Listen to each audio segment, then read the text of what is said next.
চমক দিয়ে চূড়ান্ত স্কোয়াড ঘোষণা করেছে আর্জেন্টিনা। ঠান্ডা মাথায় দলের প্রয়োজনে পারফর্মারদের নিয়ে চূড়ান্ত স্কোয়াড ঘোষণা করেছেন Argentine master mind Lionel Scaloni. প্রাথমিক দল থেকে বাদ পড়েছে বেশ কিছু পরিচিত নাম, আবার স্কোয়াডে আছেন বেশ কিছু ইয়াং স্টারও। মেসি, লাউতারোদের নিয়ে গড়া আর্জেন্টিনার ঘোষিত স্কোয়াডে কারা আছেন তা নিয়ে থাকছে প্রতিবেদন। প্রাথমিক স্কোয়াড ঘোষণা হয়েছিল আগেই, এবার চূড়ান্ত স্কোয়াড ঘোষণা করলো আর্জেন্টিনা, যেখান থেকে বাদ পড়েছে বেশ কিছু তারকার নাম, আবার ডাকও পেয়েছেন অভিষেকের আশায় থাকা তরুণরা। স্কোয়াডে ডাক পাওয়া অপ্রত্যাশিত নামের মধ্যে উল্লেখযোগ্য হলো বেলগ্রানোর তরুণ ডিফেন্ডার মারিয়ানো ত্রৈলো এবং রিভার প্লেটের উদীয়মান মিডফিল্ডার ফ্রাঙ্কো মাস্তাইন্তোইনো। এই দুই খেলোয়াড় এখনও আন্তর্জাতিক ফুটবলে অভিষেক হয়নি। সাম্প্রতিক সময়ে পারফরমেন্সের কারণে স্কাউলিনির নজরে এসেছে তারা। এদিকে প্রাথমিক স্কোয়াড থেকে বাদ পড়েছেন চারজন খেলোয়াড়। নিকোলাস ডোমিঙ্গেজ বাদ পড়েছেন ইনজুরিতে। এছাড়াও এবার কপাল পড়েছে আলহেন্দ্রা গার্নেচারের। তাছাড়াও ভ্যালেন্টিনো কাস্তালেন্সো এবং অ্যালেক্সিস ম্যাক অ্যালিস্টার বাদ পড়েছেন চোটের কারণে। আর্জেন্টিনার চূড়ান্ত স্কোয়াডে গোলরক্ষকের তালিকায় তেমন চমক নেই। দলে রয়েছেন তিনজন গোলরক্ষক।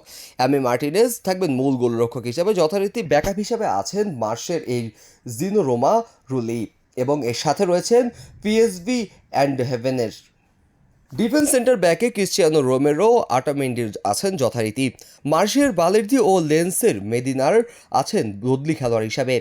ফুল ব্যাক পজিশনে আবারও সুযোগ মিলেছে ভ্যালেন্টাইন বার্কোর। ইস্টারবার্গের এই লেফট ব্যাকের সাথে এই পজিশনে আছেন লিওর নিকোলাস ট্যাগলিফিকো, আর রাইট ব্যাক পজিশনে নুহাল মালিনো আছেন দলে।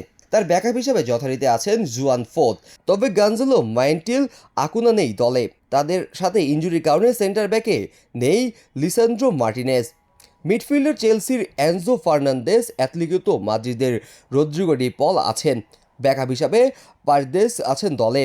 ইনজুরি থেকে দলে ফিরে এসেছেন রিয়েলের বেরসির জিওভানি লো সেলসো।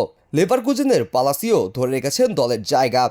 কোমোতে পারফর্ম করা তরুণ নিকো পাজো এড়ায়নি কোচের চোখ, আর পারফরমেন্স করে দলের জায়গা ধরে রেখেছেন থিয়াগো আলমাদা। আক্রমণ ভাগে লিওনাল মেসি ফিরেছেন ইনজুরি থেকে। আছেন স্ট্রাইকার হুলিয়ান আলভারেজ ও লাউতারা মার্টিনেজ। অ্যাথলেটিকো মাদ্রিদের স্ট্রাইকার অ্যানহেল কোরেরা আবারও ফিরেছেন দলে। সবশেষ ম্যাচে লাল কার্ড পেলেও নিকো গঞ্জালেস দলে টিকে আছেন। আর ব্রাজিলের বিপক্ষে পারফর্ম করার পর আবারও স্কালোনি দলে উইঙ্গার জিওভানি সিমিওনো আছেন। আর্জেন্টিনা আগামী 6 জুন সান্তিয়াগো দে চিলির বিপক্ষে মুখোমুখি হবে। ম্যাচটি অনুষ্ঠিত হবে বাংলাদেশ সময় সকাল 7টায় এবং 11 জুন মোমেন্টাল স্টেডিয়ামে কলম্বিয়ার বিপক্ষে দ্বিতীয় ও শেষ ম্যাচের মুখোমুখি হবে। ম্যাচটি অনুষ্ঠিত হবে বাংলাদেশ সময় সকাল 6টায়।